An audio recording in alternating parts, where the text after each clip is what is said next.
हाय बच्चों, आज की कहानी समुद्री चिड़िया और बाज। एक समुद्री चिड़िया समुद्र पर तट पर रहती थी। वह केकड़े और छोटी छोटी मछलियाँ खाया करती थी, लेकिन उसने कभी कोई बड़ी मछली नहीं खाई थी बच्चों। एक दिन वह खाने के लिए एक मछली को पकड़ना चाहती थी और वह एक बड़ी मछली पर झपटी और उसे निगल गई। खप खप खप खप।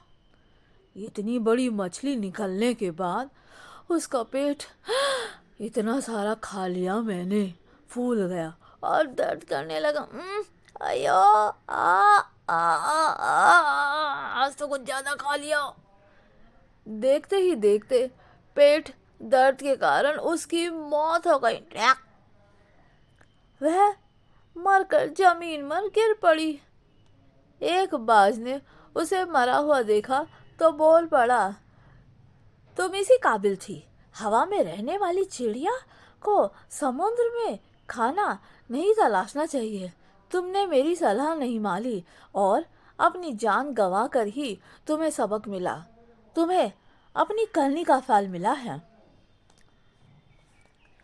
तो बच्चों, आज की कहानी से हमें क्या शिक्षा मिलती है? सब कुछ सीमा में ही अच्छा लगता है।